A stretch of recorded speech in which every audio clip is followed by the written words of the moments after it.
ان اللہ وملائکتہ یصلون علی النبی یا ایہا الذین آمنوا صلوا علیہ وسلموا تسلیما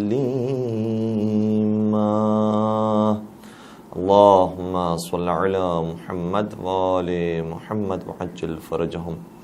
اعوذ باللہ من الشیطان الرجیم. بسم اللہ الرحمن الرحیم. الحمد للہ رب العالمین والصلاة والسلام علی اشرف الانبیاء والمرسلین وخاتم النبیین سیدنا و مولانا ابی القاسم محمد. اللہم صل علی محمد وآل محمد وعجل فرجہم وعلى أهل بيته الطيبين الطاهرين المعصومين المظلومين ولعنة الله على أعدائهم أجمعين. أما بعد فقد قال الله تبارك وتعالى في محكم كتابه المجيد وفرقان الحميد. بسم الله الرحمن الرحيم. إنا نحن نحيي الموتى ونكتب ما قدموا وآثارهم وكل شيء أحصيناه في إمام مبين. درود پڑھ دیجئے محمد وآل محمد. اللہم صل علی محمد وآل محمد وعجل فرجہم. سامعین گرامی اور ناظرین کرام، ہماری گفتگو مولا متقیان امیر المؤمنین حضرت علی ابن ابی طالب علیہ السلام کی سیرت اور ان کے فضائل پر جاری و ساری ہے. اور یقیناً کل کی گفتگو میں بھی یہ بات آئی تھی اور آپ مجھ سے زیادہ بہتر جانتے ہیں کہ فضائل امیر المؤمنین کا احصاء کرنا اور انہیں شمار کرنا یہ انسان کے بس میں نہیں، بلکہ علامہ قزوینی کے مطابق فضائل علی میں سے کسی ایک فضیلت کا بھی کما حق ادا کرنا وہ بھی ممکن نہیں ہے. کل کی گفتگو میں ہم نے کچھ مولا متقیان کے علم کے حوالے سے اور ان کے مجموعی فضائل کے حوالے سے روشنی ڈالنے کی کوشش کی تھی، اور آج بھی ہم کوشش کریں گے کہ مولا متقیان کے کچھ وہ فضائل کہ جو ان کے مخالفین کی زبان سے بھی حتی جاری ہوئے، اور اسی طریقے سے وہ فضائل کے جس کی وجہ سے بہت سے مخالف مولا علی کے حمایتی بن گئے، وہ آپ کی خدمت بیان کرنے کی ہم کوشش کریں گے. جناب عائشہ میں فرماتی ہیں کہ ایک دن ہمارے بابا نبی اکرم حضرت محمد مصطفیٰ صلی اللہ علیہ وسلم کی خدمت میں آئے، اور اس وقت حضرت علی مرتضیٰ بھی موجود تھی. تو میں اپنے بابا کو دیکھ رہی تھی کہ وہ کس کی طرف نگاہ کیے ہوئے ہیں اور کس کی طرف ان کی توجہ ہے. تو عجیب بات یہ تھی کہ میں نے اپنے بابا کو دیکھا کہ وہ گفتگو تو سن رہے ہیں نبی اکرم کی، لیکن دیکھ رہے تھے حضرت علی مرتضیٰ کو. تو جب یہ نشست ختم ہو گئی تو میں نے اپنے بابا سے سوال کیا کہ بابا جان، یہ آپ کا عجیب طریقہ تھا جو آج میں نے دیکھا. نبی اکرم آپ سے گفتگو فرما رہے ہیں اور آپ نبی اکرم کو دیکھنے کے بجائے علی کو دیکھ رہے ہیں. تو اس وقت میرے بابا نے نبی اکرم ہی کی ایک حدیث سنائی اور کہا میں جو دیکھ رہا ہوں وہ حکم رسول کے مطابق دیکھ رہا ہوں. اور نبی اکرم نے فرمایا ہے النظر الی وجہ علی عبادہ، علی کے چہرے کو دیکھنا بھی عبادت ہے. سبحان اللہ، حضرت علی کے چہرے کو دیکھنا بھی عبادت ہے. کتنے ہی انبیاء ایسے آئے ہیں کہ جو حسن و جمال کے اندر بڑے معروف تھے، لیکن نہیں کہیں کسی روایت کے اندر ملتا کہ ان کے چہرے کو دیکھنا بھی عبادت ہو. ہاں، دیکھنے سے خوشی ضرور ہوگی اور ہونی بھی چاہیے، نبی خدا کے چہرے کی زیارت ہو رہی ہے، لیکن باقاعدہ عبادت کی مہر لگی ہے تو مولا متقیان کے چہرے اقدس کی زیارت کرنے سے لگی. اور پھر وہ روایت بھی امام فخر الدین رازی نے اپنی کتاب کے اندر بھی لکھی، اور بڑے بڑے علماء اہل سنت نے اس روایت کو لکھا ہے، اور علماء اہل تشیع نے بھی اس روایت کو نقل کیا ہے کہ من اراد ان ينظر آدم فی علمہ، جو شخص چاہتا ہے کہ آدم علیہ السلام کو ان کے علم کے ساتھ دیکھے، حضرت نوح علیہ السلام کو ان کے صبر کے ساتھ دیکھے، حضرت ابراہیم علیہ السلام کو ان کی استقامت اور ان کے مقام خلت کے ساتھ دیکھے، حضرت موسیٰ علیہ السلام کو ان کے مقام صفویت کے ساتھ دیکھے، اگر ان تمام انبیاء کی وہ زیارت کرنا چاہتا ہے، اور دیگر روایات کے اندر دیگر انبیاء کے نام بھی موجود ہیں، اگر گویا وہ 1,24,000 انبیاء کی زیارت کرنا چاہتا ہو تو فَلْيَنْظُرْ إِلَىٰ عَلِيِّ بْنِ أَبِي طالب، تو علی ابن ابی طالب علیہ السلام کے چہرے اقدس کو دیکھ لے. اللہ اکبر. حضرت علی کے چہرے میں آدم علیہ السلام کا نور بھی نظر آئے گا، نوح علیہ السلام کا نور بھی نظر آئے گا، ابراہیم علیہ السلام کا نور بھی نظر آئے گا، موسیٰ علیہ السلام کا نور بھی نظر آئے گا، عیسیٰ علیہ السلام کا نور بھی نظر آئے گا. اور جو ہم نے کہا ہے کہ حتیٰ خود پیغمبر اکرم کا نور بھی نظر آئے گا، چونکہ نفس رسول کے مقام پر ہیں. جب مباہلہ کے میدان میں گئے ہیں تو تو باقاعدہ قرآن نے کہا ہے کہ انفسنا و انفسکم، ہم اپنی جانوں کو اور اپنے نفس کو لے کر آئیں گے، تم بھی اپنی جانوں کو لے کر آنا۔ تو جان رسول کے مقام پر اگر کوئی گیا ہے تو وہ علی ابن ابی طالب علیہ السلام تشریف لے گئے۔ اور پھر عجیب بات یہ ہے کہ اس روایت کو امام فخر الدین رازی نے لکھا اور اس کے بعد آگے اضافہ فرماتے ہیں فَلْيَنْظُرْ إِلَىٰ عَلِيِّ بْنِ أَبِي طَالِبٍ رَضِيَ اللَّهُ عَنْهُ، تو اس کو چاہیے کہ علی ابن ابی طالب رضی اللہ عنہ کے چہرے کی طرف نگاہ کرے۔ تعجب ہے، بہت بعید ہے کہ ایک طرف سے آپ نے خود اس روایت کو نقل کیا ہے اور آپ خود یہ فرما رہے ہیں کہ حضرت علی علیہ السلام میں آدم علیہ السلام کا جلوہ نظر آتا ہے، نوح علیہ السلام کا جلوہ نظر آتا ہے۔ تو مجھے بتائیے کہ آدم علیہ السلام کے ساتھ آپ رضی اللہ عنہ لکھتے ہیں یا علیہ السلام لکھتے ہیں؟ نوح کے ساتھ، حضرت نوح کے ساتھ رضی اللہ عنہ لکھتے ہیں یا علیہ السلام لکھتے ہیں؟ حضرت ابراہیم کے ساتھ رضی اللہ عنہ لکھتے ہیں یا علیہ السلام لکھتے ہیں؟ حضرت موسیٰ کے ساتھ علیہ السلام لکھتے ہیں یا رضی اللہ عنہ لکھتے ہیں؟ حضرت عیسیٰ کے ساتھ رضی اللہ عنہ لکھتے ہیں یا علیہ السلام لکھتے ہیں؟ اگر آپ تمام انبیاء کے ساتھ علیہ السلام لگاتے ہیں تو فردن اگر ہر نبی کے ساتھ علیہ السلام ہو سکتا ہے تو وہ شخصیت کے جو تمام انبیاء کا مجموعہ ہو اس کا نام جب لیا جائے تو علیہ الصلاۃ والسلام کے ساتھ لینا چاہیے۔ درود پڑھ دیجئے محمد و آل محمد پر، اللہم صلی علی محمد و آل محمد وعجل فرجہم۔ اور قرآن کریم نے کیا بہترین فضیلت میرے مولا کی بیان کی ہے، اور خود ایک مقام پر ناز فرماتے ہیں کہ یہ فضیلت مجھے نصیب ہوئی ہے، جبکہ فضائل کا تو انبار موجود ہے، خزانے موجود ہیں۔ کس فضیلت کو ہم تلاش کریں کہ جس میں علی موجود نہ ہو؟ کوئی فضیلت ایسی نہ ملے گی کہ جس میں علی اول نہ ہو، چاہے وہ نماز کا میدان ہو، عبادتوں کا میدان ہو، سخاوت کا میدان ہو، شجاعت کا میدان ہو، صبر و استقامت کا میدان ہو، سیاست کا میدان ہو، قیادت کا میدان ہو، کسی میدان میں بھی علی پیچھے نہیں ہے۔ ان علیٰ کان فی امرہ علیٰ، علی اپنے ہر کام میں علی دکھائی دیتے ہیں۔ حسن بصری کا یہ جملہ ہے۔ حسن بصری کوئی شیعہ عالم دین نہیں ہے، لیکن حضرت علی کے فضائل کو جان کے انہوں کہتے ہیں کہ ہر مقام پر علی بلند ہی نظر آتے ہیں، وہ بلندیوں پر پرواز کر رہے ہیں۔ تو میرے مولا کی شان میں ایک آیت اتری اور بڑی عجیب آیت ہے، وَيَقُولُ الَّذِينَ كَفَرُوا لَسْتَ مُرْسَلًا، یہ کافر اے رسول آپ کے پاس آ کر کہتے ہیں کہ آپ رسول نہیں ہیں۔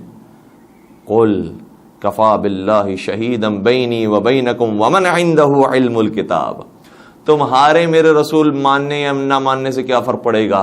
میں یہ کہتا ہوں کہ میرے رسالت کی گواہی کے لیے یا میرا اللہ کافی ہے یا وہ کافی ہے کہ جس کے پاس پوری کتاب کا علم ہے۔ اللہ اکبر، یہ پوری کتاب کا علم کس کے پاس ہے؟ روایات میں ملتا ہے، اور مولا متقیان شاہ فرماتے ہیں کہ میں وہ ہوں کہ جس کے پاس علم الکتاب موجود ہے۔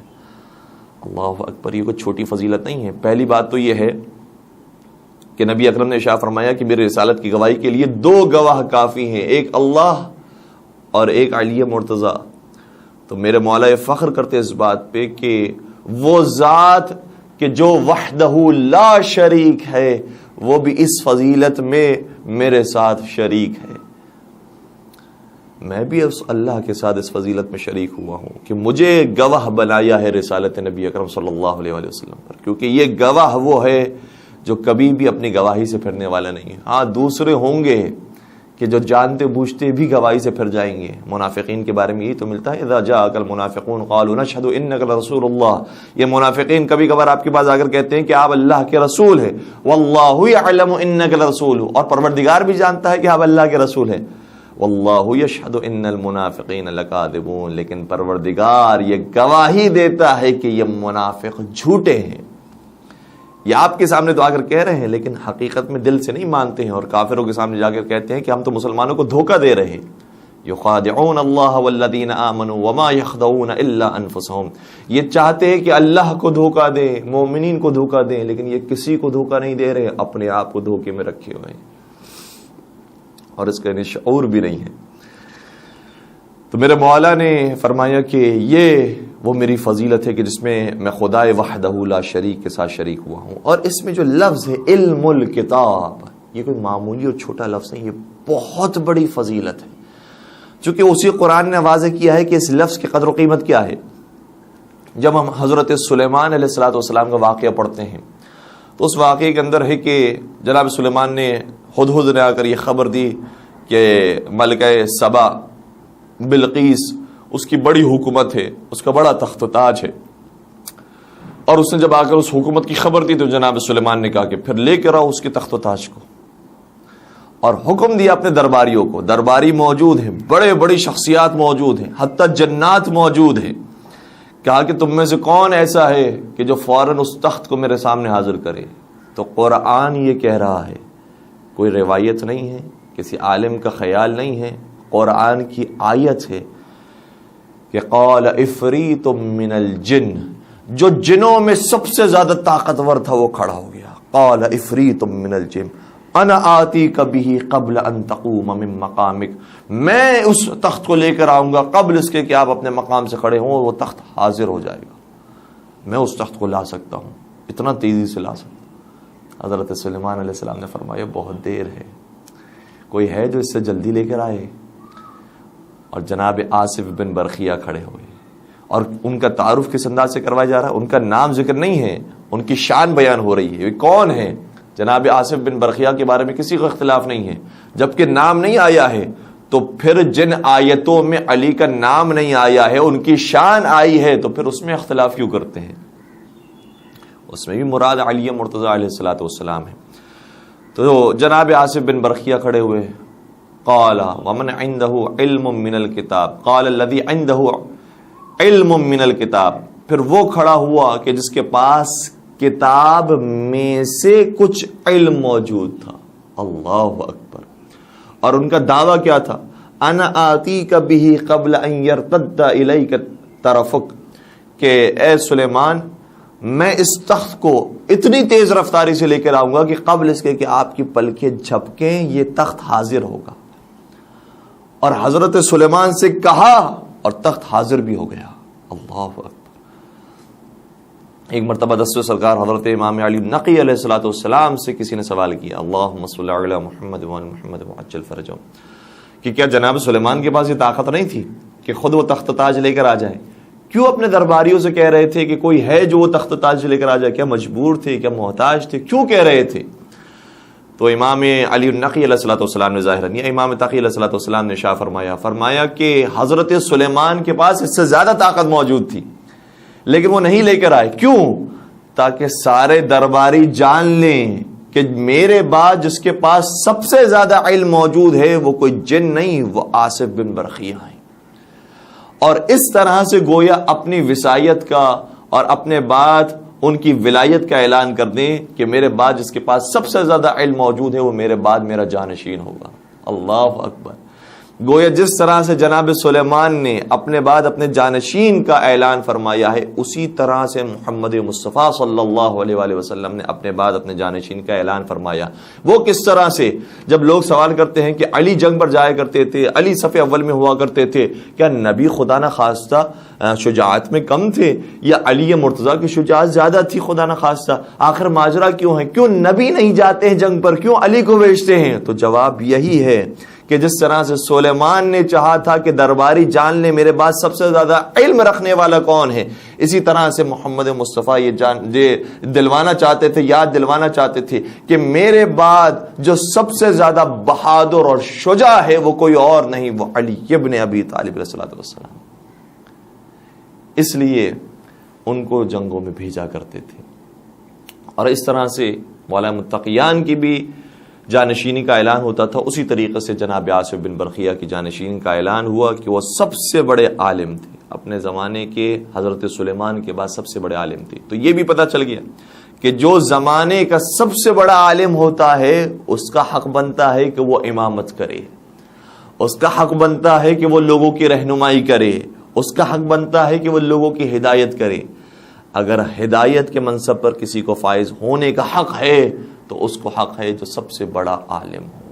درود پڑھ دیجئے محمد و آل محمد. اللہم صلی علی محمد و آل محمد وعجل فرج. تو جناب آصف بن برخیہ کے بارے میں تو قرآن یہ کہہ رہا ہے کہ قال الذی عنده علم من الکتاب، وہ کھڑا ہوا کہ جس کے پاس کتاب کا کچھ علم موجود تھا. تو جس کے پاس کچھ علم موجود ہو اس کے اندر یہ صلاحیت ہوتی ہے کہ وہ پلک جھپکنے میں تخت بلقیس کو حاضر کر دے. تو جس کے پاس پوری کتاب کا علم ہو، ومن عنده علم الکتاب کی منزل پر فائز ہو، اگر وہ ایک مقام پر کھڑے رہ کر 40 جگہوں پر نظر آئے تو پھر تعجب نہ کرنا. درود پڑھ دیجئے محمد و آل محمد. اللہم صلی علی محمد و آل محمد وعجل فرجہ. تو حضرت علی مرتضیٰ کی اگر صرف علم کی بات کی جائے تو علم کا سمندر ہے حضرت علی مرتضیٰ. کتنے ہی واقعات ہیں، اور کتنے واقعات کو اپنے ذہن میں آنے کے باوجود حذف کر رہا ہوں تاکہ ہم اصل موضوع کی طرف آگے بڑھتے جائیں. ورنہ علم میں امیر المومنین اس قدر زیادہ ہے کہ جب جبرائیل امی آئے تھے نبی اکرم کی خدمت میں، یا رسول اللہ یہ کون سا جوان ہے جو آپ کے پاس بیٹھا ہوا ہے؟ تو حضرت علی مرتضیٰ کو حکم دیا نبی اکرم نے کہ اپنے سر کا امامہ ذرا سا سرکاؤ.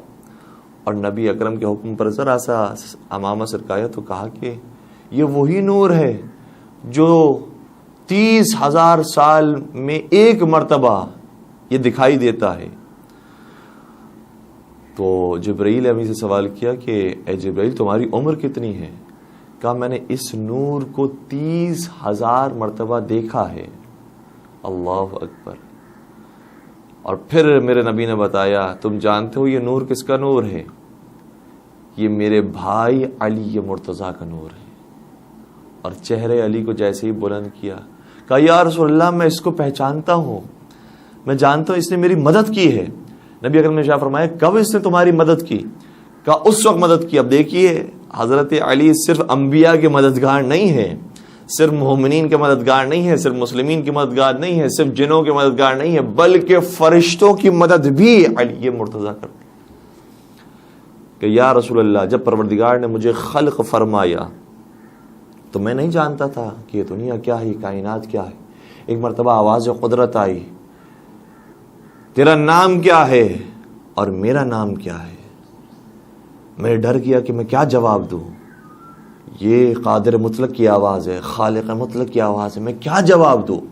اس وقت اس جوان نے میری مدد کی اور کہا کہ یہ جواب دو کہ انت الرب الجلیل واسمک الجمیل وانا عبدک الذلیل واسمی جبرائیل.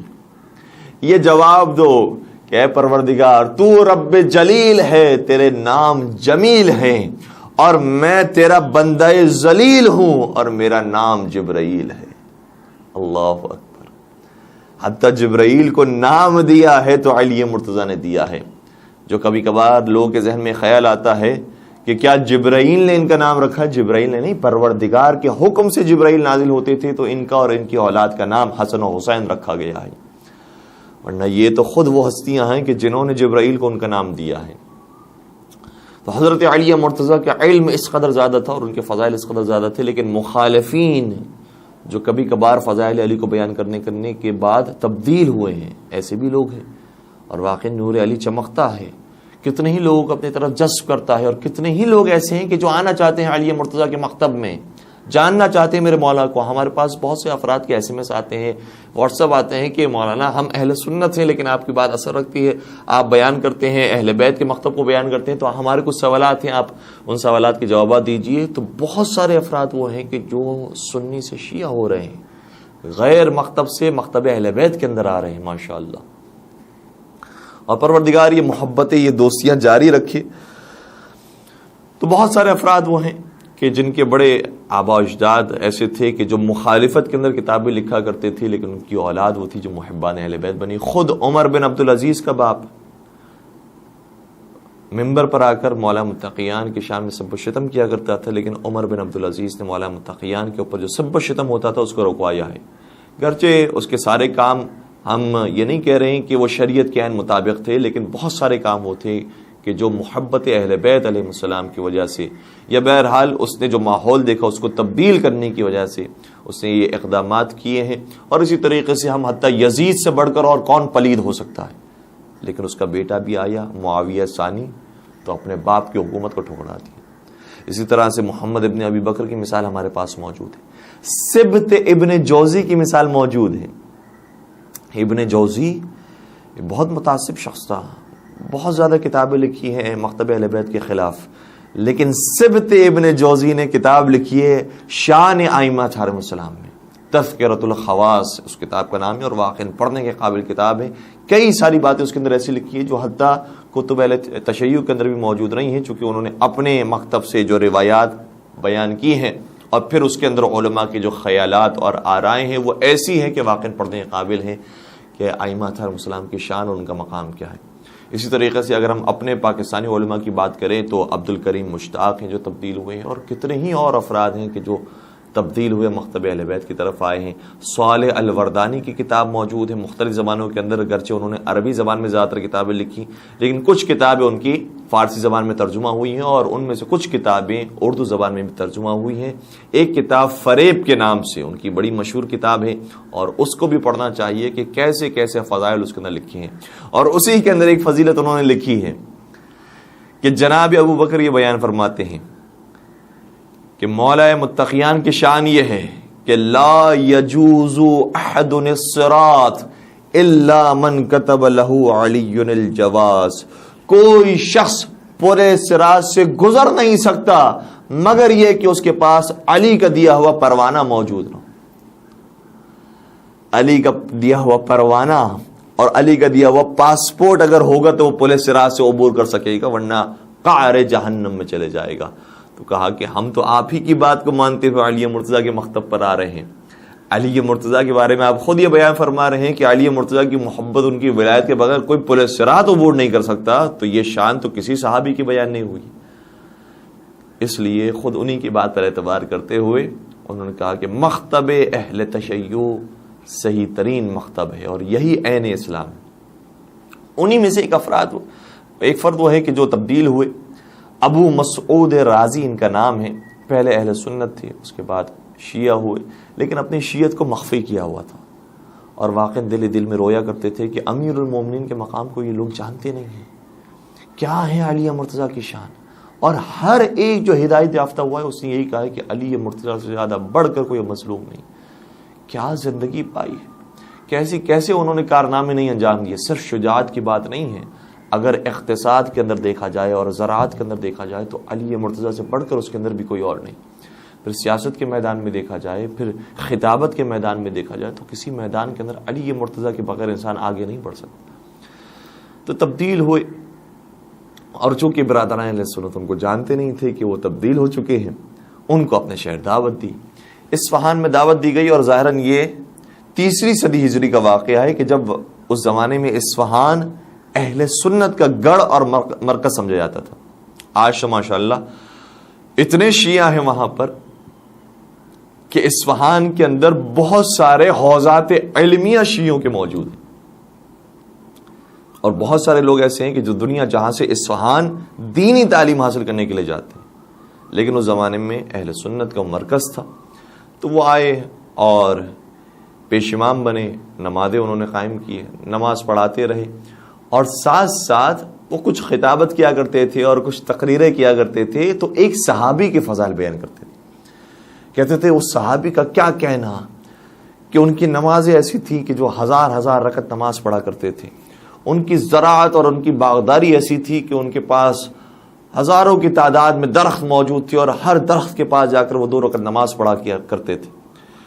ان کی سخاوت ایسی تھی کہ خود بھوکے رہتے تھے اور لوگوں کو کھانا کھلاتے تھے۔ ان کی شجاعت اور ان کی بہادری ایسی تھی کہ سارے مسلمان بھاگ جاتے تھے، لیکن وہ ہوتے تھے کہ جو ہر مقام پر کھڑے رہتے تھے اور مقابلہ کیا کرتے تھے دشمنوں کا، اور نبی اکرم کی حفاظت کیا کرتے تھے، اور مختلف انداز سے ان کے فضائل بیان کرتے رہے۔ کتنے عرصے تک بیان کیے؟ 1 ہفتہ نہیں، 1 مہینہ نہیں، 1 سال نہیں، 3 سالوں تک علی مرتضیٰ کے فضائل اسی طرح سے پڑھتے رہے 3 سال تک۔ آج ہم تو 3 شبوں کے اندر مولا متقیان کے فضائل کو بیان کرنے کی کوشش کرتے ہیں، مولا متقیان کے فضائل اس قدر زیادہ ہیں کہ 3 سال بھی اس کے لیے کم ہیں۔ 3 سال تک وہ پڑھتے رہے اور مولا متقیان کے زندگی کے مختلف گوشوں پر روشنی ڈالتے رہے، لیکن ہاں علی کا نام کبھی نہیں لیا۔ کہتے تھے ایک صحابی رسول کا واقعہ ہے جو میں سنا رہا ہوں، اور یہ وہی صحابی رسول ہے جس کا واقعہ میں نے پہلے سنایا تھا، یہ وہی صحابی رسول ہے جس کا اب تک تذکرہ ہو رہا ہے۔ اب لوگ بڑی خوشی خوشی سن رہے ہیں، صحابی رسول کا واقعہ بیان ہو رہا ہے، اور پورے اطمینان اعتماد کے ساتھ بیٹھے ہیں کہ بھائی یا تو پہلے کی بات ہوگی یا دوسرے کی بات ہوگی یا تیسرے کی بات ہوگی یا حاکم شام کی بات ہوگی یا فلاں کی بات ہوگی یا فلاں کی بات ہوگی، اور کسی کو کوئی اندازہ نہیں ہے کہ جو سارے واقعات ہیں یہ علی مرتضیٰ کے واقعات ہیں جو بیان ہو رہے ہیں۔ بڑے شوق سے لوگ صحابی رسول کا واقعہ سن، اور 3 سال تک ابو مسعود رازی اس طرح سے ممبر پر آ کر علی مرتضیٰ کے فضائل پڑھتے رہے لیکن نام علی کو بیان نہیں کیا۔ اور دیکھیے گا کہ تعصب کتنا کبھی کبھار انسان کے اندر اثر رکھتا ہے کہ انسان آگے نہیں سننا چاہتا، کسی کی بات نہیں سننا چاہتا اگر پتہ چل جائے کہ وہ فلاں کی فضیلت ہے، اور اسی کے برخلاف اگر پتہ چل جائے کہ یہ فلاں کے رذائل ہیں تو نام آ جائے گا تو ان کے بارے میں سن نہیں سکتے جبکہ کتابوں میں موجود ہے۔ کتنا تعصب ہمارے درمیان پایا جاتا۔ تو 3 سال تک وہ فضائل امیر المومنین کو بیان کرتے رہے، لوگ سنتے رہے اور لوگوں کے اشتیاق میں اضافہ ہوتے رہا، اور بہرحال لوگ تڑپنے لگے کہ بھائی ان کا نام تو بتاؤ کہ جن کے تم فضائل پڑھ رہے ہو۔ تو کہتے تھے میں کل انشاءاللہ آ کر بیان کروں گا، میں بعد میں انشاءاللہ آ کر بیان کروں گا، اور یہ بعد میں کرتے کرتے کرتے 3 سال لگا دیے۔ اور جب بھرپور طریقے سے ان کے ذہنوں میں بیٹھ گیا کہ وہ صحابی رسول کوئی معمولی نہیں ہے، کوئی بہت عظیم صحابی ہے، تو ایک دن انہوں نے کہا کہ کل کی گفتگو میں بیان کروں گا کہ وہ کس کے فضائل ہیں اور ان کا نام کیا ہے، ان کا حسب و نسب کیا ہے، ان کا شجرہ کیا ہے۔ اور جب کل کی گفتگو ہوئی تو ایک جمع غفیر آ گیا کہ بھئی آج ہمیں پتہ چلے گا کہ کس کا نام ہے اور کس کے فضائل بیان ہو رہے ہیں۔ بہت بڑی تعداد میں، ہزاروں کی تعداد میں لوگ موجود تھے اور سن رہے تھے کہ آج ہمیں معلوم ہونے والا ہے کہ یہ صحابی رسول کون ہے۔ اور انہوں نے پورے مولا متقیان کی زندگی کا خلاصہ اس ایک مجلس کے اندر بیان کیا۔ کل ایمان بھی وہ ہے، قسیم الجنت والنار بھی وہ ہے، وہ ہے کہ جس کے شان میں یہ آیت نازل ہوئی کہ انما ولیکم اللہ ورسولہ والذین آمنوا الذین یقیمون الصلاۃ ویؤتون الزکاۃ وہم راکعون، وہ جس کی شان میں سورہ رحمان کی آیتیں نازل ہوئی، جس کی شان میں سورہ دہر کی آیتیں نازل ہوئی، پورے قرآن میں جا بجا اس کی شان میں آیتیں موجود ہیں۔ اور پھر بیان کرتے رہے وہ جنگوں میں کس قدر شجاعت دکھاتے تھے، وہ کتنے سخاوت کیا کرتے تھے، وہ کتنی عبادت کیا کرتے تھے، پوری علی مرتضیٰ کی زندگی کا خلاصہ بیان کیا۔ اور پھر کہا کہ یہ جتنے فضائل ہیں، یہ جتنے فضائل میں نے بیان کیے ہیں، مظلوم تاریخ یہ وصی رسول اکرم حضرت علی ابن ابی طالب علیہ السلام کے فضائل۔ بس نام علی آنا تھا، لوگوں نے نام علی کو سنا، اور کچھ لوگ ایسے تھے کہ رونے لگے، گریہ کرنے لگے کہ جن علی کے بارے میں انہی ممبروں سے سب و شتم کیا گیا ہے، یہ اسی علی کے فضائل ہیں اور یہ ہماری کتابوں میں موجود ہے۔ رونے لگے۔ اور اس روایت کے اندر جملہ یہ ہے کہ 400 کی تعداد میں لوگ ایسے تھے تقریباً کہ جو اتنا روئے، اتنا منقلب ہوئے کہ روتے روتے بے ہوش ہو گئے، ماتم کرتے کرتے بے ہوش ہو گئے۔ علی مرتضیٰ کے اس قدر فضائل، اور ہمیں غافل رکھا گیا۔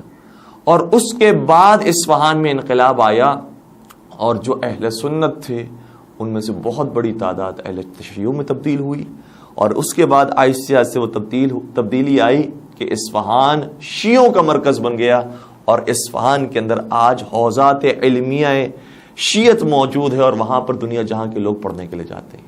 تو کیسے تبدیلی آئی ہے؟ اگر ہم تعصب سے پاک ہو کر اپنے مخالفین کی بات کو سنیں گے، اگر تعصب سے پاک ہو کر ہر ایک کی کتاب کو ہم پڑھیں گے تو انشاءاللہ یہ تبدیلی آئے گی۔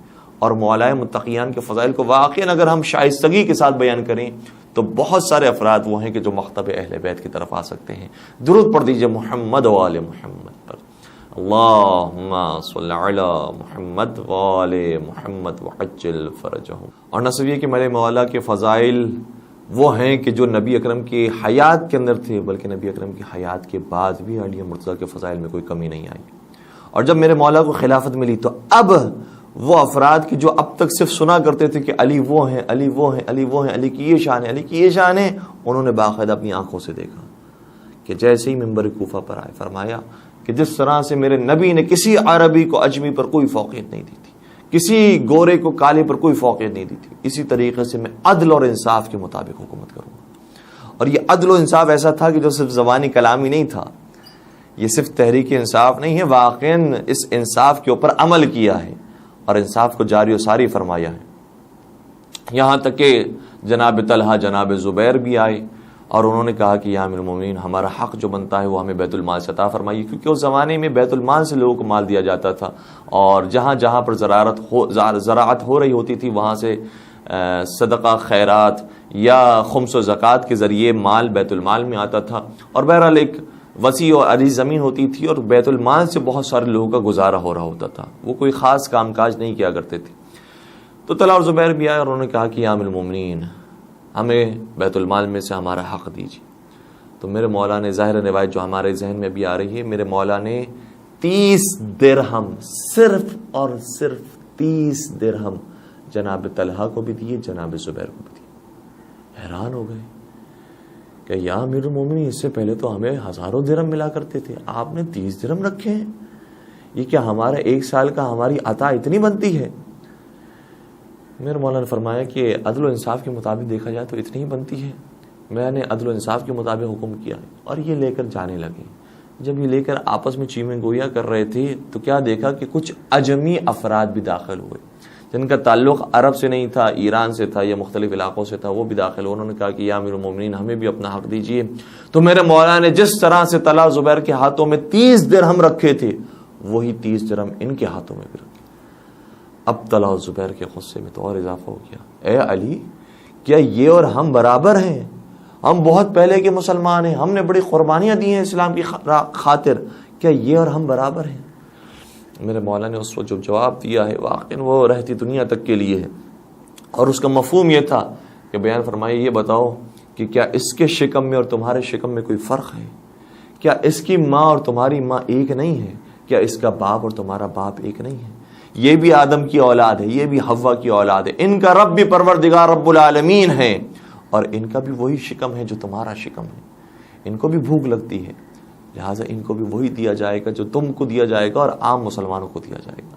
اس طریقے سے برابری کے ساتھ جب دینا شروع کیا، اللہ اکبر، تو لوگوں نے اب چور راستہ بھی اختیار کیا اور آئے میرے مولا کی خدمت میں۔ اشعث ابن قیس کا واقعہ موجود ہے، اور یہ اشعث ابن قیس وہی ہے کہ جس کی بیٹی جعدہ بنت اشعث ہے، جو امام حسن مجتبی علیہ الصلوۃ والسلام کی قاتلہ ہے، اور اس کا بیٹا وہی ہے محمد ابن اشعث کہ جو کربلا کے میدان میں مولا حسین کے مقابلے پر کھڑا ہوا تھا۔ اشعث ابن قیس ہے بظاہر بڑا نمازی، ماتھے پر سجدے کا نشان موجود ہے، داڑھی موجود ہے، قرآن کریم کی تلاوت کرنے والا ہے، اور یہ خوارج کے لشکر میں پھر شامل ہوا، اور اسی نے ابن ملجم کو ترغیب دلائی تھی مولا علی علیہ الصلوۃ والسلام کو قتل کرنے کے لیے۔ اشعث ابن قیس حضرت علی مرتضیٰ کے پاس آئے اور ایک تحفہ لے کر آیا، بہترین مٹھائی لے کر آیا، اور باقاعدہ اس کا ذکر نہج البلاغہ میں بھی موجود ہے اور دیگر کتابوں کے اندر بھی موجود ہے، اور وہ حلوہ پیش کیا میرے مولا کی خدمت میں۔ یہ مولا آپ کو بہت پسند ہے، میں نے بڑی محنت سے یہ تیار کیا ہے اور صرف آپ کے لیے تیار کیا، اور وہ حلوہ پیش کیا۔ یہ کیوں پیش کیا گیا؟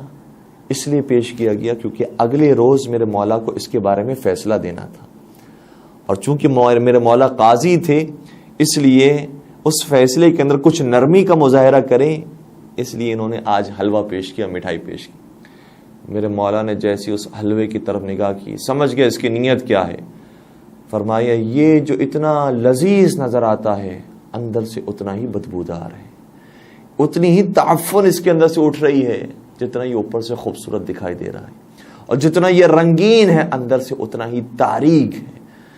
اور فرمایا لے کر جاؤ یہ تحفہ اور لے کر جاؤ یہ ہدیہ، مجھے معلوم ہے کہ یہ ہدیہ کیوں دیا جا رہا ہے، اور یہ ہدیے کے نام پر در حقیقت رشوت ہے جو مجھے دی جا رہی ہے، ہم اس رشوت کو کبھی قبول نہیں کر سکتے۔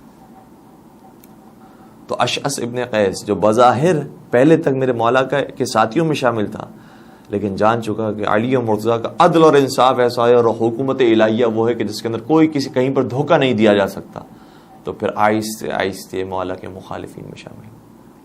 اور کتنے ہی ایسے واقعات ہیں کہ جو مولا متقیان کے گرد و نواح کے لوگوں کے ہیں، ان کے قریب کے افراد کے ہیں، اور ان میں سب سے زیادہ بنیادی واقعہ جناب عقیل کا نظر آتا ہے، اور مختلف روایات کے اندر بڑی مختلف تعبیرات ہیں، اور اس سے اندازہ ہوتا ہے کہ میرے مولا امیر المؤمنین کتنے سخت تھے حکومت الہیہ کو قائم کرنے کے اندر اور عدل و انصاف کی حکومت کو قائم کرنے کے اندر۔ جتنے بھی سابقہ افراد تھے جنہوں نے جو کیا وہ کیا، لیکن اب عدل و انصاف کے مطابق حکومت قائم ہوئی۔ اور یاد رکھیے گا یہ میرے لیے بھی ہے کہ ہم جس زمانے کے امام کو یاد کرتے ہیں، جب وہ بھی تشریف لائیں گے تو حکومت علویہ کو قائم کریں گے، حکومت محمدیہ کو قائم کریں گے، حکومت حسینیہ کو قائم کریں گے جو عدل اور انصاف کے مطابق ہو۔ بس حسینیوں، جب جناب عقیل آئے تو روایتیں مختلف ہیں، بعض جگہوں پر انہوں نے درہم و دینار کا تقاضا کیا اور بعض روایتوں کے مطابق انہوں نے گندم کا تقاضا کیا۔ اور کتنی گندم مانگی؟ کہ مجھے 3 کلو گندم چاہیے، لیکن 3 کلو گندم اضافی مانگنا چاہتے تھے۔ اور جناب عقیل کے اہل و عیال بہت زیادہ تھے، ان کے بچے زیادہ تھے، لیکن اگر گندم میں مانگنے کے لیے آئے، میرے مولا نے فرمایا میرے پاس اپنی ذاتی ملکیت میں کچھ نہیں ہے، جو ہے وہ حکومت کا مال ہے، اور حکومت کا مال برابر سے تقسیم کیا جائے۔ انما المال مال اللہ، اگر یہ میرا مال بھی ہوتا تو میں برابر سے تقسیم کرتا، جبکہ یہ مال میرا مال نہیں، یہ تو مال اللہ ہے، اللہ کا مال ہے، اس کو میں اپنے اوپر خرچ نہیں کر سکتا، اپنے اہل و عیال پر، اپنے رشتہ داروں پر خرچ نہیں کر سکتا۔ اور جب جناب عقیل نہیں مانے، اور اس واقعے کے اندر جس میں درہم و دینار کا تقاضا کیا تھا، تو رات کی تاریکی میں جناب عقیل کو باہر لے کر گئے اور کہا کہ یہ جو کوفے کے دکانیں ہیں، ان کی چابیاں میرے پاس امانتاً موجود، یہ چابیاں لے لو اور جس دکان کو کھولنا چاہتے ہو کھولو، اور اس میں سے جو اٹھانا چاہتے ہو اٹھا۔ کہ یا علی، کیا آپ مجھے چوری کی ترغیب دلا رہے ہیں؟ مجھے چوری کرنے کے لیے کہہ رہے ہیں؟ کہ میں تو صرف یہ کہہ رہا تھا کہ کسی ایک کی تم چوری کر لو تو وہ زیادہ بہتر ہے، بجائے اس کے کہ میں بیت المال میں سے، جس میں سب کا مال شامل ہے، ان سب کا مال چوری کر کے تمہارے حوالے کروں۔ کتنے مختلف طریقوں سے سمجھایا، اے عقیل ہم مجبور ہیں، تمہاری اس لیے مدد نہیں کر سکتے۔ اور واقعی میرے مولا امیر المومنین نے جناب عقیل کی بے تحاشا مدد کی تھی۔ اور پھر جناب عقیل کا یہ جو ظاہری طور پر ہمیں انداز نظر آتا ہے، اندرونی طور پر اتنی محبت تھی کہ جناب عقیل کے بیٹے جناب مسلم ابن عقیل پیدا ہوئے، کہ جو مولا علی کے بیٹے حسین ابن علی کی نصرت کرنے والے تھے اور سب سے آگے نظر آتے۔ لیکن جناب عقیل کے سامنے وہ واقعہ بھی پیش آیا، اور یہ ساری چیزیں جناب عقیل نے برداشت کی اور ہم تک پہنچائی۔ جناب عقیل نے جب تقاضا کیا کہ اے علی مجھے کچھ عطا کیجیے، اور اپنے ہاتھوں کو آگے بڑھا دیا، چونکہ نابینا تھے، ٹھیک طریقے سے دیکھ نہیں سکتے تھے، میرے مولا نے ایک جلتا ہوا انگارہ جناب عقیل کے قریب کیا، اور اس کی تپش کو اور گرماش کو جب جناب عقیل نے محسوس کیا تو اپنے ہاتھوں کو ہٹا دیا۔ کہا کہ اے علی تم مجھے جلانا چاہتے ہو؟ کہا کہ اے عقیل اگر میں یہ انگارہ تمہارے ہاتھوں پر رکھ دوں اور تم اس کو برداشت کرو تو پھر بھی آسان ہے، کیونکہ یہ دنیا کا انگارہ ہے کہ جس سے تم جل رہے ہو، اور اگر میں نے تمہیں یہ اجازت دے دی کہ بیت المال کو تم اپنے لیے استعمال کرو تو پھر قیامت کے انگارے تمہارے اور ہمارے لیے انتظار کر رہے ہوں گے، اور اس میں خدا نخواستہ جلایا جائے گا، اس لیے میں تمہیں یاد آخرت دلانا چاہتا ہوں۔ جناب عقیل نے پھر وہ مال استعمال نہیں کیا۔ تو مولا متقیان نے حکومت میں آنے کے بعد باقاعدہ دکھایا ہے کہ یہ ہے علی کی حکومت۔ اسی لیے آیت اللہ خامنائی باقاعدہ جملہ کہتے ہیں، اور بڑا عالیشان جملہ ہے، اور انہی پر ہی یہ جملہ سچتا ہے۔ انہوں نے کہا کہ میرے مولا کی شان یہ نہیں ہے کہ انہوں نے دنیا کو 3 طلاقیں دے دی، دنیا کی مذمت میں مختلف جملے کہے ہیں، بلکہ کمال علی ابن ابی طالب صلی اللہ علیہ وسلم یہ ہے کہ دنیا کی مذمت اس وقت فرمائی ہے کہ جب پوری دنیا پر حکومت کر رہے تھے، پوری دنیا کا اقتدار میرے مولا کے پاس تھا، پھر بھی کہا کہ میں دنیا کو 3 طلاق دیتا ہوں، مجھے دنیا نہیں چاہیے۔ فی حلال یا حساب و فی حرام یا عقاب، اس کے حلال میں بھی حساب و کتاب ہے، اس کے حرام کے اندر عقاب اور عذاب موجود ہے۔ دنیا علی مرتضیٰ میں اس وقت ٹھوکر ماری ہے کہ جب دنیا ان کے ہاتھوں میں موجود تھی۔ اگر فقیر، درویش، اللہ والے لوگ دنیا کو ٹھوکر مارتے ہیں تو سمجھ میں آتی ہے بات کہ ان کے پاس دنیا موجود نہیں ہے، لیکن میرے مولا سید العارفین ان کے پاس دنیا موجود تھی اور پھر دنیا کو ٹھوکر ماری، اور کیسی ٹھوکر ماری ہے، ہائے ہائے ہائے۔ مولا متقیان کی زندگی کا وہ دوسرا رخ بھی ہمیں نظر آتا ہے، ایک طرف سے اتنا عدل و انصاف میں پابندی کی اور اتنی سختی کی، اور دوسری طرف سے جب کبھی کسی یتیم کو دیکھ لیتے تھے، کسی بیوہ کو دیکھ لیتے تھے، دل اتنا نرم ہو جاتا تھا، تڑپتے تھے اور گریہ کرتے تھے۔ ایک مرتبہ راستے میں کسی عورت کو دیکھا کہ جو وزن اٹھا کر جا رہی تھی اور اس کے لیے بہت مشکل کام تھا، جو جس طریقے سے جناب موسیٰ کلیم اللہ نے دختران شعیب کی مدد کی تھی، اور پورا واقعہ قرآن کریم میں موجود ہے کہ گرچہ خواتین تھے لیکن دیکھا کہ یہ مشکل کے اندر ہیں تو ان کی نصرت کی، ان کی مدد کی، اور پھر بعد میں واقعات بھی پیش آئے کہ دختران نے جناب شعیب کو کہا کہ تم پیچھے پیچھے چلو اور میں آگے آگے چلوں، تو جناب موسیٰ نے جس طرح سے خواتین کی مدد کی تھی اور ان کو مشکل میں دیکھا تھا، اسی طریقے سے میرے مولا نے مدد کی، اور میرے مولا کیا سن بھی اس وقت بہت زیادہ تھا اور اسی طریقے سے اس خاتون کا سن بھی بہت زیادہ ہو چکا تھا. میرے مولا نے جب اس خاتون کو دیکھا کہا کہ یہ وزن مجھے دے دو. میرے مولا نے وزن اٹھا لیا. جب چلنے لگے تو وہ عورت کہہ رہی تھی کہ پروردگار میرے اور علی ابن ابی طالب کے درمیان حکم فرمائے کہ جس علی کی خاطر میرا شوہر مارا گیا، حداد کے مقام پر میرے شوہر کو علی نے بھیجا تھا اور وہاں پر انہیں قتل کر دیا گیا، شہید کر دیا گیا، اور اب میں بے سہارا ہو گئی ہوں، میں کیسے اپنا گزر بسر کروں؟ اسی لیے میں یہ پانی کا ڈول نہیں اٹھا سکتی ہوں، میرے لیے پانی لانا لے جانا مشکل ہو گیا ہے، کوئی میرا روزگار نہیں ہے، میں کیسے اپنے بچوں کا سہارا بنوں اور کیسے ان کی کفالت کروں؟ یہ باتیں کہتے جا رہی تھی اور خود میرے مولا سن رہے تھے اور جانتی نہیں تھی کہ یہ علی ابن ابی طالب.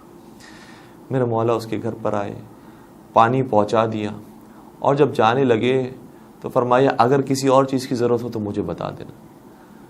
کہا کہ ضرورت تو بہت ساری چیزوں کی ہے، لیکن ہم انشاءاللہ بعد میں آپ کو وہ موقع دیں گے اور آپ بعد میں تشریف لائیے گا. میرے مولا سر جھکا کر وہاں سے نکلے، گھر میں تشریف لائے. روایتیں کہتی ہے کہ پوری رات گریا کرتے رہے کہ کتنی خواتین ایسی ہیں جو بیوہ ہو گئی ہیں اور کتنی ایسی ہیں کہ جو یہ سمجھ رہی ہیں کہ علی مرتضیٰ کی وجہ سے ہمارے گھر کے اوپر یہ آفت آئی ہے. اے علی، کہیں بیواؤں کی بد دعائیں تجھے نہ لگ جائے، کہیں یتیموں کی بد دعائیں تجھے نہ لگ جائے. ارے وہ علی کے جس کے صدقے میں دعائیں قبول ہوتی ہیں، وہ اس انداز سے یہ جملے کہہ رہے ہیں. یہاں تک کہ رات کی تاریکی کا وقت آیا اور اپنے گھر سے میرے مولا باہر نکلے، اصحاب بھی ان کے ساتھ تھے. کہا کہ یا امیر المومنین ہم کچھ چیزیں اٹھا لیتے ہیں. کہا کہ نہیں، ہر انسان کو اپنا بوجھ خود اٹھانا ہے، اس لیے میں اپنا بوجھ خود اٹھا کر جا رہا ہوں. اور پھر اس خاتون کے لیے کھانے کا انتظام کیا اور رات کے کسی پہر میں اس تک کھانا پہنچایا. اس عورت نے بڑی دعائیں دی، تم بڑے نیک انسان ہو، تم بہت شریف انسان ہو، تمہیں ہمارا خیال ہے. اور پھر جب صبح کا وقت آیا تو پھر اس کے گھر پر گئے اور گھر پر جانے کے بعد کہا کہ تو پریشان حال ہے، تجھے روٹیاں بھی پکانی ہیں، تیرے بچے بھی موجود ہیں، ہم کاموں کو تقسیم کر لیتے ہیں. اگر روٹیاں تیرے لیے پکانا مشکل ہے تو میں تیرے لیے روٹیاں پکا دیتا ہوں. یہ کون کہہ رہا ہے؟ خلیفۃ المسلمین امیر المؤمنین. اور اگر تیرے لیے بچوں کو سنبھالنا مشکل ہے تو میں بچوں کو سنبھال لیتا ہوں. کہا کہ اے شخص تو میرے بچوں کو سنبھال لے، چونکہ بچوں کو سرگرم کرنا وہ تیرے لیے آسان ہے، میرا کام روٹیاں پکانا ہے، میں روٹیاں تیار کرتی ہوں. اس کے بعد اس نے چکی پیسی، آٹا تیار کیا، روٹیوں کا خمیر بنا لیا. لیکن ابھی تنور جلانے کا وقت آیا تو پھر اسی مرد کو آواز دی. کہا کہ آپ میرے لیے تنور جلا دیجیے. تنور کو آگ لگائی، جیسی آگ کا لگنا تھا، اللہ اکبر، یہ میں کیسے جملے ادا کروں. میرے مولا اس آگ کو دیکھتے اور کہتے جاتے اے علی تو آخرت کی آگ کو یاد رکھنا، کہیں ایسا نہ ہو کہ بیواؤں کی بد دعا کی وجہ سے، بیواؤں کے خیال نہ رکھنے کی وجہ سے خدا تجھے اس آگ میں ڈال دے. اللہ اکبر. ہمارے لیے کیسے کیسے ہدایت فرمائی. کتنے بیوائیں ہمارے گرد و نواح کے اندر موجود ہیں، کتنے یتیم ہمارے گرد و نواح کے اندر موجود ہیں. کاش ہم علی مرتضیٰ کی سیرت کے اس پہلو کو بھی دیکھیں. اور جب اس آگ کو جلا دیا گیا، روٹیاں تیار ہونے لگی، تھوڑی دیر نہیں گزری تھی کہ ایک خاتون جو ان کی پڑوس کی تھی وہ تشریف لائی اور جیسے ہی علی مرتضیٰ کے چہرے کو دیکھا کہا تجھے معلوم ہے تیرے گھر میں کون موجود؟ یہ مسلمانوں کا خلیفہ، مومنین کا امیر، متقین کا امام علی ابن ابی طالب علیہ الصلوۃ والسلام تیرے گھر میں موجود. وہ عورت معافی مانگنے لگی، کہنے لگی اے علی میں آپ کو جانتی نہیں تھی، میں آپ کو پہچانتی نہیں تھی، ہم نے تو صرف آپ کے بارے میں سنا تھا کہ آپ حاکم وقت بن چکے. اب مجھے پتہ چلا کہ علی مرتضیٰ کی حقیقی زندگی ایسی ہے. اور نہ صرف بیواؤں کا، یتیموں کا بے تحاشا خیال رکھا. اب میں کس واقعے کو ذکر کروں، دامن وقت میں گنجائش نہیں، لیکن ایک اور روایت کو عرض کروں گا جو ہمارے ممبروں سے ذرا کم بیان کی جاتی ہے. جناب عمار یاسر کی 2 بیٹیاں یا ایک بیٹا اور ایک بیٹی مکہ میں گفتگو کر رہے تھے. راوی آتا ہے عبد الواحد بن زید اس کا نام ہے. دیکھا کہ 2 بچے باتیں کر رہے ہیں. ایک لڑکی دوسرے کو کہہ رہی کہ نہیں، جس طرح سے تو علی کو سمجھتا ہے اس طرح سے علی نہیں ہے، علی عدل و انصاف قائم کرنے والے ہیں، وہ وصی رسول ہیں، انہوں نے جیسا کام کیا ہے اور جیسا کردار پیش کیا اس سے پہلے کسی اور نے پیش نہیں کیا.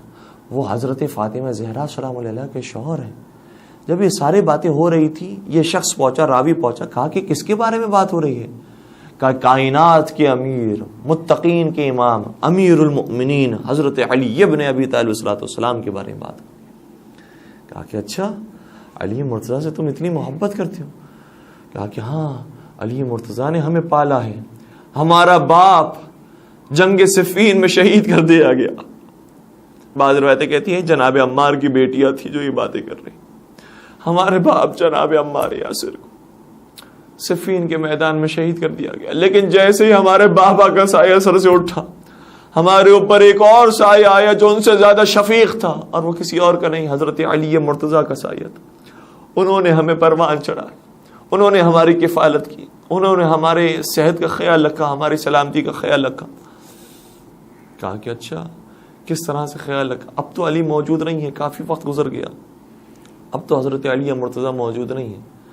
کہا حضرت علی نے ہمیں تنہا تھوڑی چھوڑا ہے، جب تک وہ تھے تو ہمارا وہ خیال رکھا کرتے تھے، اور جب وہ چلے گئے تو اپنے بعد اپنے بیٹے امام حسن کو ہمارا کفیل بنایا ہے، اور اب حسن مجتبیٰ کا دسترخوان ہمارے لیے کھلا رہتا، ہم ایسے جاتے اس دسترخوان پر کہ جیسے ہمارا کھانا ہو اور ہمارا دسترخوان۔ امام حسن مجتبیٰ علیہ الصلوۃ والسلام نے ہماری کفالت کی۔ اور پھر جب یہ بیٹیاں، یہ لڑکیاں باتیں بتا رہی تھیں تو اس راوی سے سوال بھی کیا، یہ بتا کہ تو بھی علی سے محبت کرتا ہے؟ کہا کہ ہاں، کیوں نہیں، میں بھی علی سے محبت کرتا ہوں۔ ان بیٹیوں نے کہا کہ ہاں، تو جس علی کے دامن کو تو نے تھام لیا ہے، یہ مشکل کشائے کائنات کا دامن، ان کے توسط سے مشکلات دور ہوتی ہیں، تو نے بالکل صحیح دامن کو تھام لیا۔ اور حقیقت میں جان لیجئے گا، علی مرتضیٰ سے بڑھ کر اور کوئی مشکل کشا نہیں، ان سے بڑھ کر اور کوئی وسیلہ نہیں۔ ارے عام انسانوں کی کیا بات ہے، میں آپ کی خدمت میں روایت بیان کرتا ہوں۔ ساتویں سرکار حضرت امام موسیٰ کاظم علیہ الصلوۃ والسلام ارشاد فرماتے ہیں، اللہم صل علی محمد وآل محمد وعجل فرجہم۔ جب ایک شخص آیا اور کہنے لگا کہ مولا، کوئی مجھے ایسا وظیفہ بتا دیجئے کہ جس سے بہتر اور کوئی وظیفہ نہ ہو، اور اس طریقے سے اگر دعا کی جائے تو وہ دعا رد نہ ہو۔ تو ساتویں امام معصوم فرماتے ہیں کہ اگر تم اس طریقے سے اپنی دعا طلب کرو گے تو تمہاری دعا رد نہیں ہوگی۔ اور وہ طریقہ کیا تھا؟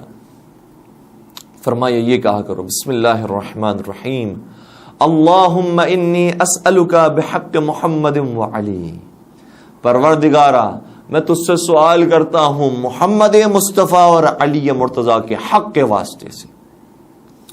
پھر آگے فرمایا فَإِنَّ لَهُمَا عِنْدَكَ شَأْنًا مِّنَ الشَّأْنِ، کیونکہ یہ دونوں ہستیاں وہ ہیں کہ جن کا شان اور مقام مرتبہ تیرے نزدیک بہت بلند ہے، وَقَدْرًا مِّنَ الْقَدْرِ، اور ان کی قدر و قیمت تیری نگاہ میں بہت بلند ہے، فَبِحَقِّ ذَلِكَ الشَّأْنِ وَبِحَقِّ ذَلِكَ الْقَدْرِ أَن تُصَلِّ عَلَى مُحَمَّدٍ وَآلِ محمد، سب سے پہلے تو محمد و آل محمد پر درود نازل فرما، اللہم صلی علی محمد وآل محمد، اور پھر یہ کہیں وَأَن تَفْعَلَ بِي کذا و کذا، اور پھر اپنی حاجتوں کو طلب کرے۔ پروردگار ان دونوں ہستیوں کے صدقے میں جو بے اولاد مومنین ہیں انہیں اولاد صالحہ نصیب فرما، جو رزق کی پریشانی میں مبتلا ہیں ان کے لیے رزق حلال عطا فرما، جو لا علاج مرض میں مبتلا ہو گئے ہیں، مریض ہیں، انہیں شفاء کامل اور عاجلہ نصیب فرما۔ پھر آگے میرے مولا شاہ فرماتے ہیں، یہاں تک دعا کا حصہ ہو گیا، اس کے بعد آگے فرمایا فَإِنَّهُ إِذَا كَانَ يَوْمُ الْقِيَامَةِ، جان لو کہ جب قیامت کا دن آئے گا، لم يبقى ملک مقرب ولا نبی مرسل ولا مؤمن ممتحن الا وهو يحتاج الیہما فی ذلک اليوم۔ کتاب کافی کی روایت کہ جب قیامت کا دن آئے گا تو کوئی ملک مقرب ایسا نہیں ہوگا۔ ملک مقرب یہ بہت بڑی تعبیر ہے۔ مقربین میں کون کون شامل ہے؟ جناب جبرائیل، جناب میکائیل، جناب اسرافیل، جناب اسرائیل، یہ مقربین جو ملائکہ ہیں۔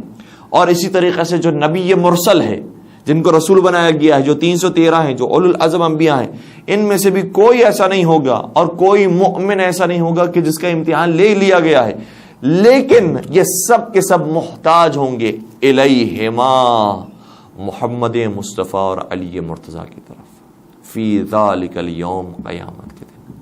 یہ شان ہے حضرت علی مرتضیٰ۔ حضرت علی مرتضیٰ کا وسیلہ اور حضرت محمد مصطفیٰ کا وسیلہ، اس سے بڑھ کر اور کوئی وسیلہ نہیں ہے۔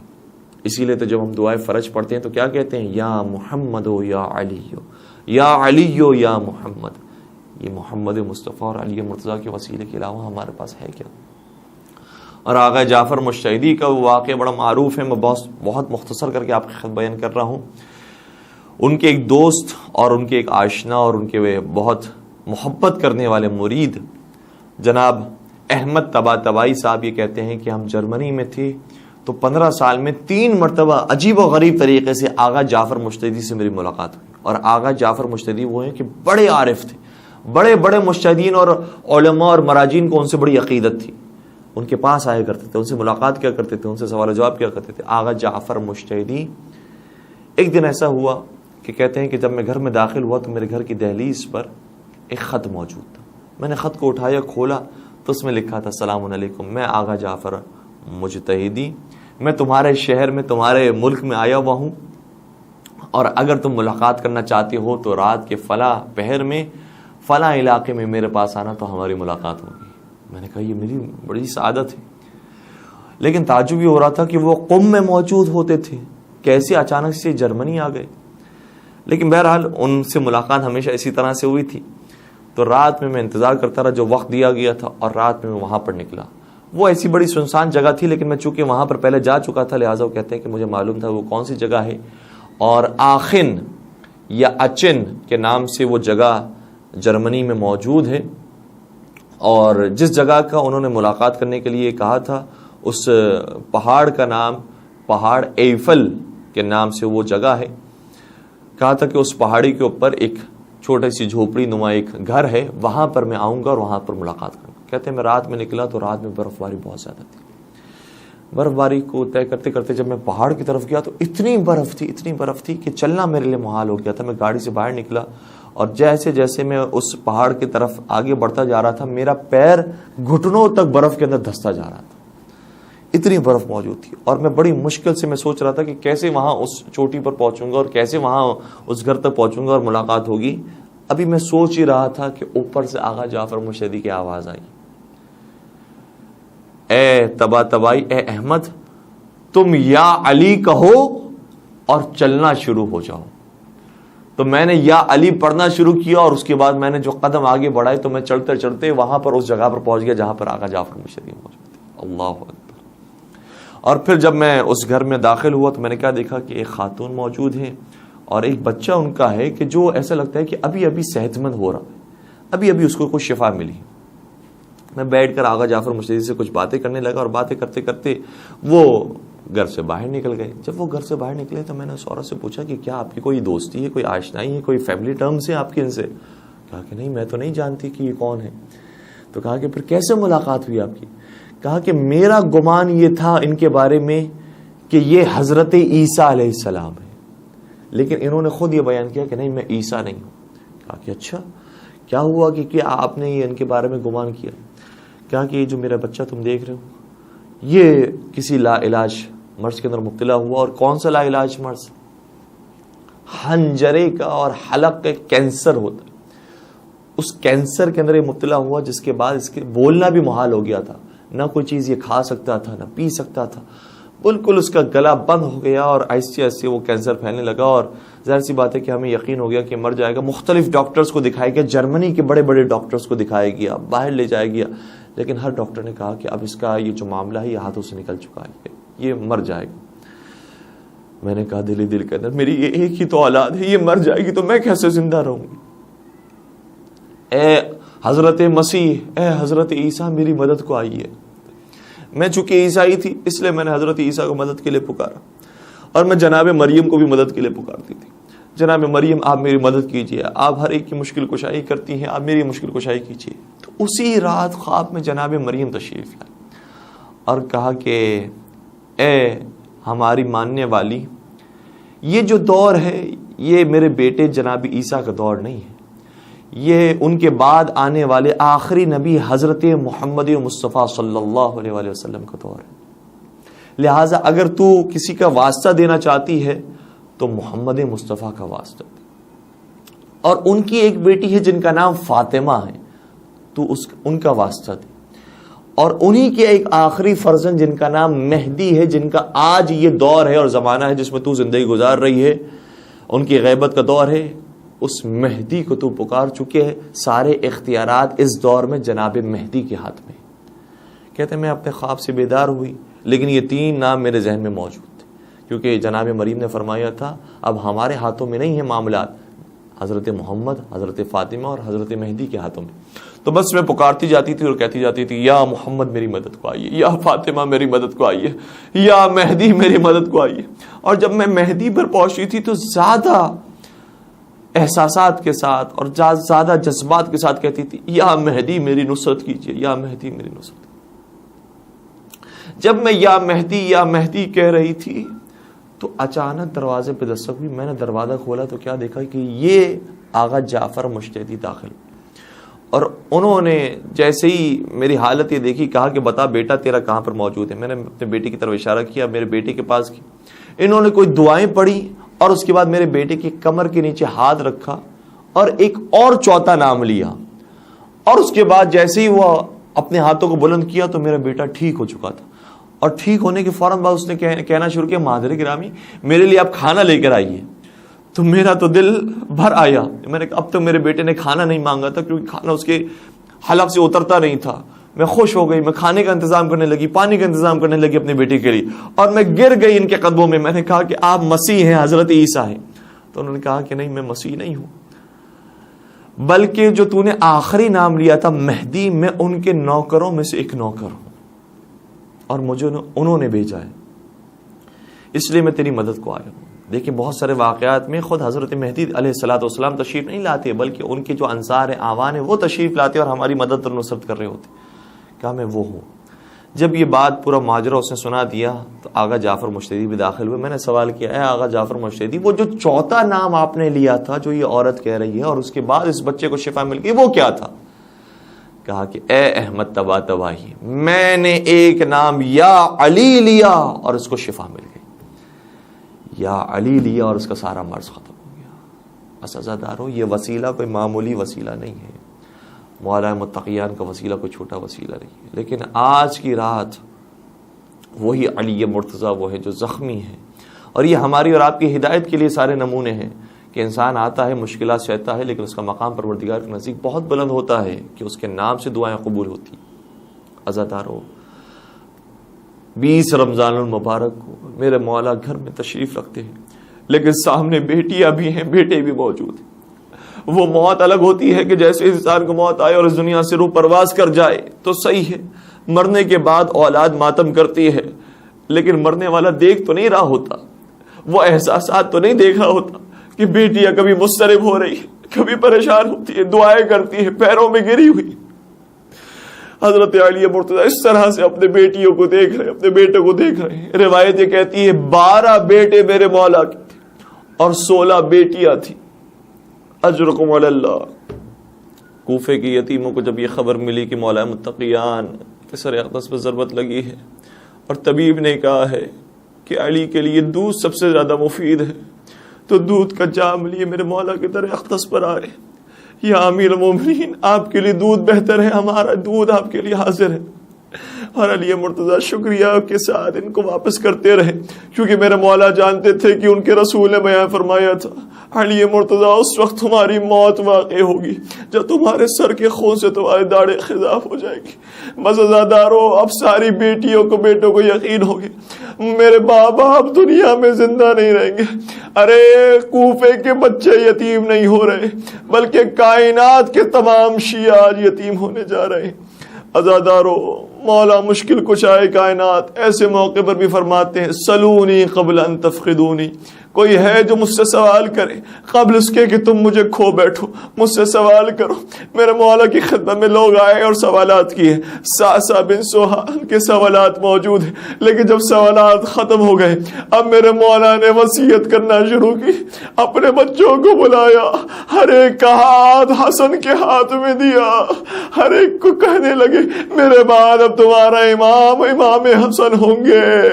لیکن ہاں بعض روایات یہ کہتی ہے کہ جب جناب عباس کی باری آئی تو اپنے بیٹے عباس کا ہاتھ امام حسین کے ہاتھ میں دیا.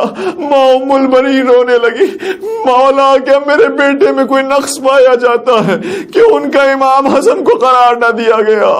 میرے مولا نے فرمایا, ام البنین تم ابھی کوفہ کو دیکھ رہی ہو لیکن حالات بہت تبدیل ہوں گے.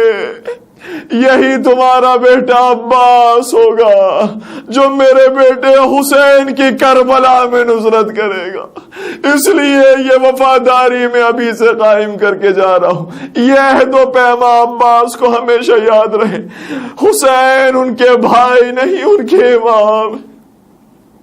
اجرکم علی اللہ. اور مولا غازی عباس سے اس وعدے کی کیسی وفاداری کی کہ ہاتھ کٹ گئے لیکن ہاتھ کبھی ظالم کے سامنے جھکے نہیں ہیں, اور پھر کبھی یہ ہاتھ میرے مولا کے بھائی کہہ کر بلند بھی نہ ہوئے تھے.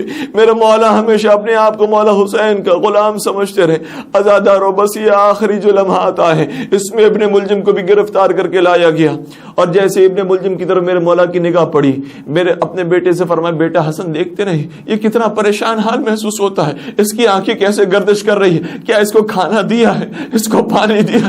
میں کہوں گا یا امیر المومنین, آج آپ نے اپنے قاتل کے کھانے اور پینے کا خیال کیا.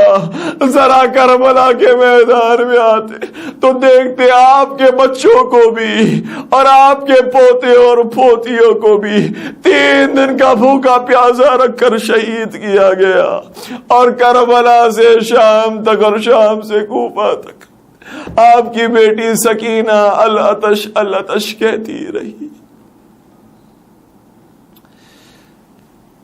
الا ولعنت اللہ علی القوم الظالمین وسيعلم الذين ظلموا اي منقلب ينقلبون. پالنے والے ہمارے اس خلیصی عبادت کو اپنی بارگاہ میں قبول فرما, ان بہتے ہوئے آنسو کو ہماری حضرت سیدہ کائنات میں جگہ نصیب فرما, ہمارے مرحومین کی بھی مغفرت فرما, جن کی ایصال ثواب کے لیے اور جن کی مرحومین کے نام کمنٹس کے اندر آئے ہیں اور ان کے لیے مجلس کا ثواب ہدیہ کیا جا رہا ہے. پروردگارہ ان کے درجات میں بلندی نصیب فرما. پالنے والے تمام شیعان حیدر کرار کی مولا مشکل کشا کے واسطے سے جان مال عزت و آبرو کی حفاظت فرما. بے اولاد مومنین کو اولاد صالحہ نصیب فرما. جو رزق حلال کی پریشانی مبتلا ان کے لیے رزق حلال نصیب فرما. تمام مریضوں کو شفاء کامل اور عاجلہ نصیب فرما, اور تمام مظالم سے انتقام کے لیے بالخصوص کربلا کے اور نجف کے خون کے انتقام کے لیے اپنی آخری حجت اور ہادی امام عصر والزمان کے ظہور میں تعجیل فرما. ہمیں ان کے عاشقین محبین سچے چاہنے والے اور ماننے والوں میں شمار فرما. ربنا تقبل منا انك انت السميع العليم وتب علينا انك انت التواب الرحيم برحمتك يا ارحم الراحمين. ایک سورۃ فاتحہ کی درخواست ہے وہ تمام مومنین کے جنہوں نے اپنے مرحومین کے نام کمنٹس میں لکھے ہیں, اور مرحوم لیاقت علی کے لیے اور تمام شہداء ملت جعفری اور علماء کرام, اور جن کا کوئی فاتحہ پڑھنے والا نہیں. رحم اللہ من قرأ الفاتحہ.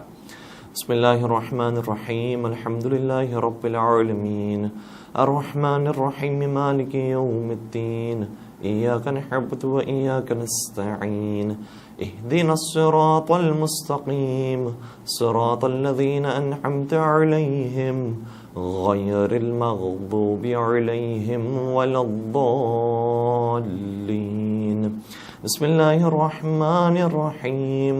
قل هو الله احد الله الصمد لم يلد ولم يولد ولم يكن له كفوا احد.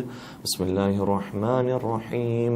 قل هو الله احد الله الصمد لم يلد ولم يولد ولم يكن له كفوا احد. بسم الله الرحمن الرحيم. قل هو الله احد الله الصمد لم يلد ولم يولد ولم يكن له كفوا احد. اللهم اغفر للمؤمنين والمؤمنات والمسلمين والمسلمات الاحياء منهم والاموات. تابع بيننا وبينهم بالخيرات انك مجيب الدعوات انك على كل شيء قدير برحمتك يا ارحم الراحمين. اللهم صل على محمد وآل محمد وعجل فرجهم.